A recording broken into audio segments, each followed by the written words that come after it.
আইনশৃঙ্খলা নিয়ন্ত্রণে যে কোনো মূল্যে ছিনতাই, চাঁদাবাজি ও সন্ত্রাসী কর্মকাণ্ড দমন করা হবে বলে জানিয়েছেন র্যাবের মহাপরিচালক AKM শহীদুর রহমান। মধ্যরাতে রাজধানীর প্রবেশ মুখ মাতুয়াইলে চেকপোস্ট পরিদর্শন শেষে তিনি আরও বলেন, দেশজুড়ে নিরাপত্তা ব্যবস্থা জোরদার করা হয়েছে। মনির হোসেন তপুর রিপোর্ট। গেল কয়েক মাস ধরে দেশীয় অস্ত্র দেখিয়ে প্রকাশ্যে ছিনতাই বেড়েছে। ধারালো চাপাতির আঘাতে আহত হয়েছেন অনেকেই। ডাকাতি, চাঁদাবাজি সহ সন্ত্রাসী কর্মকাণ্ডে আতঙ্কিত নগরবাসী। তাই রাজধানী সহ দেশ জুড়ে গোয়েন্দা নজরদারি বাড়িয়ে টহল টিম এবং চেকপোস্টের সংখ্যা বাড়িয়েছে র্যাব। মধ্যরাতে মাতোয়াইলে এই কার্যক্রম পরিদর্শন করে র্যাব মহাপরিচালক বলেন, মানুষের জানমালের নিরাপত্তায় অপরাধীদের বিরুদ্ধে অভিযান জোরদার করা হয়েছে। ভিশনের ফুলঝুরি মেগা অফারে ফ্রিজ কিনলেই পাচ্ছেন 16 পিসের আকর্ষণীয় গিফট বক্স একদম ফ্রি।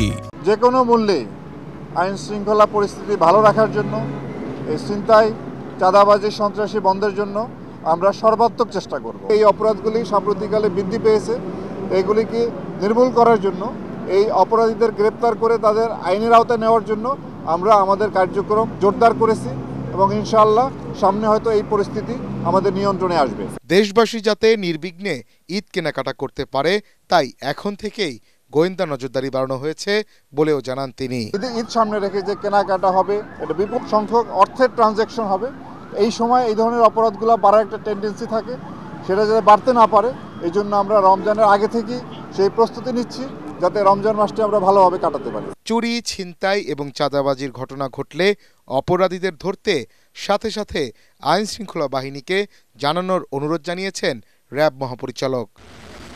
মনির হোসেন তপু, ATN বাংলা, ঢাকা।